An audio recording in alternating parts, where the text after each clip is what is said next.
الرحيم بسم الله الرحمن الرحيم ألم تر ألم تر ألم تر ألم تر كيف فعل كيف فعل كيف فعل كيف فعل ألم تر كيف فعل ألم تر كيف فعل ألم تر كيف فعل ألم تر كيف فعل ربك بأصحاب الفيل ربك بأصحاب الفيل ربك بأصحاب الفيل ربك بأصحاب الفيل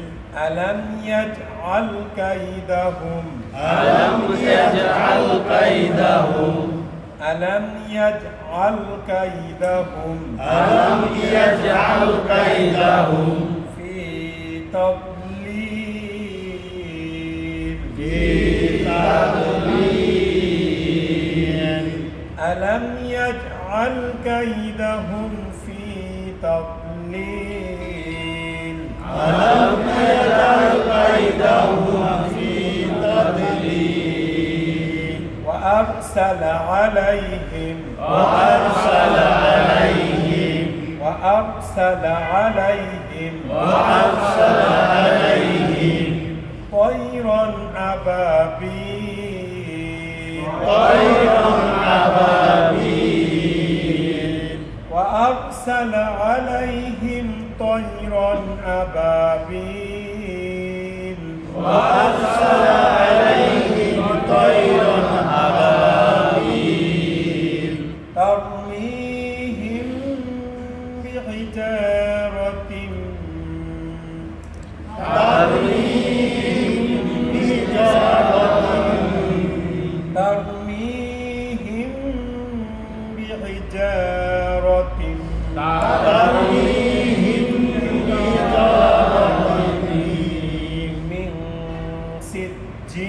سجيل من سجيل ترميهم بحجارة من سجيل ترميهم بحجارة من سجيل فجعلهم فجعلهم كعصف مأكول كعصف مأكول كعصف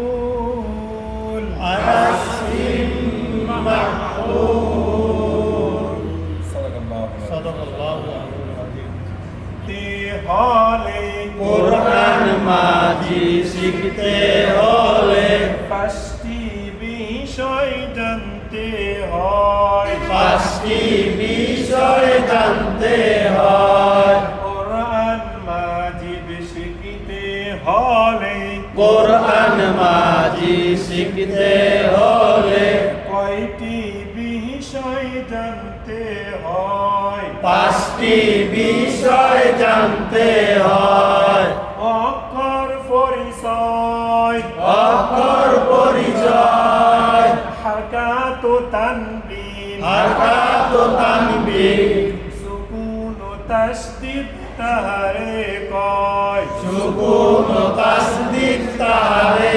কয় জের থাকে অক্ষর নিচে জের থাকে অক্ষর নিচে জের থাকে অক্ষর কোথায় জের থাকে অক্ষর নিচে জবর আর পেশ থাকে উপরে জবর আর পেশ থাকে উপরে জবর আর পেশ থাকে উপরে জবর আর পেশ থাকে উপরে নিচেরটা নাম জের জের জের জের জের জের জের জের পরেরটার নাম জবর জবর জবর জবর জবর জবর জবর জবর জের জের জবর জবর পরে এক মাথা মোড়ানো উপরে এক মাথা মোড়ানো তার নাম পেশ তার নাম পেশ পেশ পেশ পেশ পেশ পেশ পেশ পেশ পেশ জের জবর পেশকে হরকত বলা হয় জের জবর পেশকে হারকাত বলা হয় হরকতের উচ্চারণ তাড়াতাড়ি পড়তে হয় হারকাতের উচ্চারণ তাড়াতাড়ি করতে হয় জের জবর পেশকে কি নামে ডাকা হয় জের জবর পেশকে হারকাত বলা হয় হরকতের উচ্চারণ কেমন করে পড়তে হয় হারকাতের উচ্চারণ তাড়াতাড়ি করতে হয় দুই জবর দুই জের দুই জবর দুই জের দুই পেশকে দুই পেশকে তানবিন বলা হয় তানবিন বলা হয় সুকুন বা সাকিন না আইলো তাসদিদ কি তাসদিদ।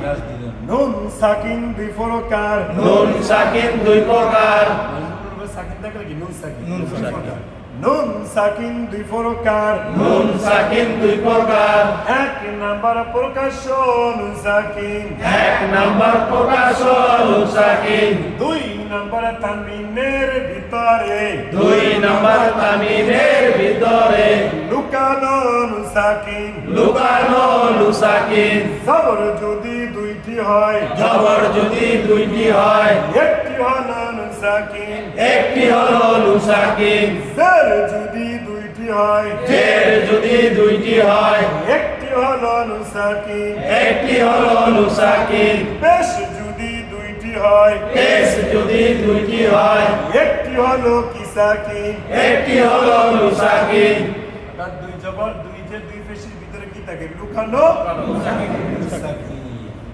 আর এটা হলো আলিফ এটা কি আলিফ। এটাও কি আলিফ।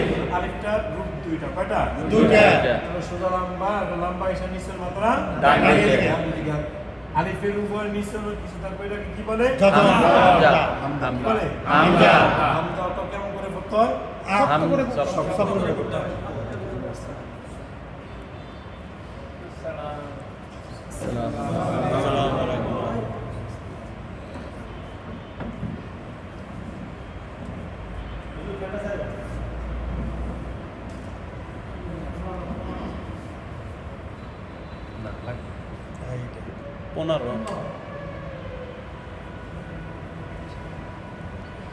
ইনশাআল্লাহ আমরা সবাই আমাদের জেলা পরিচালক হুজুরের যে আলোচনাটা আমরা সবাই শুনবো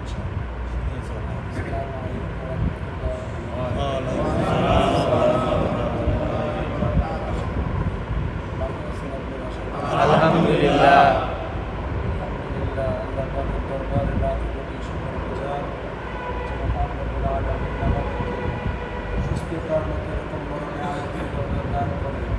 মালিকের ঘরে এসে মালিকের গোলামি করবার সুযোগ মালিক মিলাইয়া দিতেছে এজন্য মালিকের দরবারে দিন ফিরিয়া শুকর গুজার করে বলে আলহামদুলিল্লাহ আলহামদুলিল্লাহ সম্মানিত আল্লাহ পাকের বান্দারা লম্বা কোনো বয়ান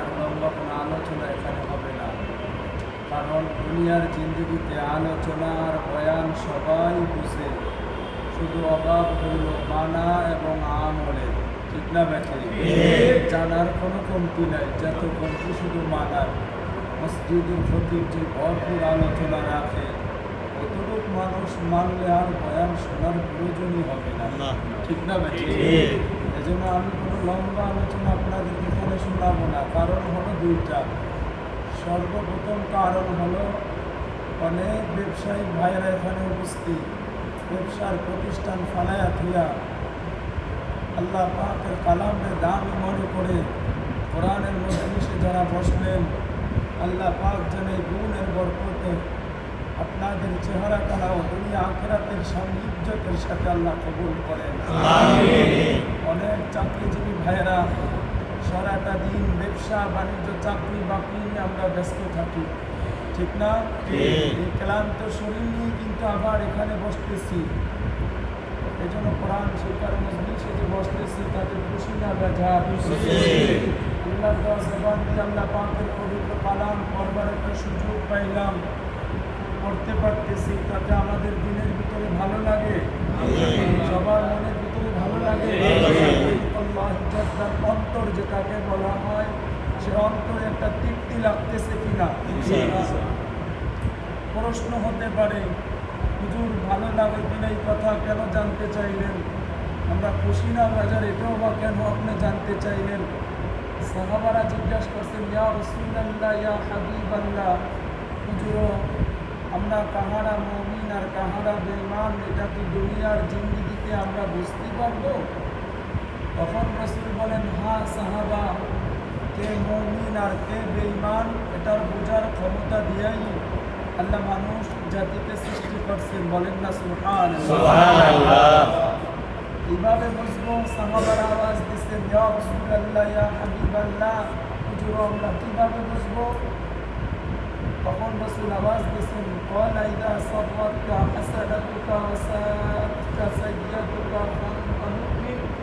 সাহাবারা, নেকের কাজ করলে যদি তোমাদের অন্তরে শান্তি লাগে, নেকের কাজে তোমায় মজা দেয়, নেকের কাজে তুমি তৃপ্তি পাও, তাহলে মনে করবা তোমার মালিক তোমার মুমিন বানায়া দিতে চায়।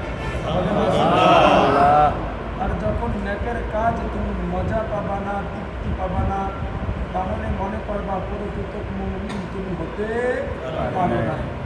এই জন্যই লম্বা কোনো আলোচনা না, কিন্তু খুব আমলের নিয়ত খেয়াল করি একটু। সর্বপ্রথমই যেই বাক্যটা বলেছিলাম যে নিয়ামতের শুকর গুজার করি, হুজুর কেন শুকর করতে কইলেন আমাদেরকে? কারণ কি? কারণ হলো আল্লাহ পাক কোরআনে কারীমের ভিতরে বলেন, লা ইন শাকারতুম লাযিদান্নাকুম ওয়া লা ইন কাফারতুম ইন আযাবি লাশাদীদ। যে বান্দা বান্দি দুনিয়ার জিন্দেগিতে আমার নিয়ামত পেয়ে নিয়ামতের শুকর গুজার বান্দা হবে, তো আমি আল্লাহ তাআলা তার নিয়ামতকে আরো দ্বিগুণ বৃদ্ধি করে দিব। আর যে বান্দা বান্দি নিয়ামতের অশুকর গুজার বান্দা হবে, শুধু আমি নিয়ামতকে শুনাই নিব এখানেই শেষ না, কাল হাসরের ময়দানের দিন আমি মালিক জানতে চাইব, ও বান্দা আমি তোমাকে এমন কোন নিয়ামত দিতে পারি নাই যার কারণে তুমি আমি মালিকের কাছে নিয়ামতের শুকর গুজার বান্দা হতে পারো নাই, আমার শুকরিয়া আদায় করো নাই। আজকে তুমি বলো এমন কোন নিয়ামত আমি তোমাকে দিতে পারি নাই? কসম খোদার, এরকম প্রশ্ন যদি আল্লাহ আমাদেরকে করে বসে আল্লাহর সামনে জবাব দিতে পারে, এমন কোনো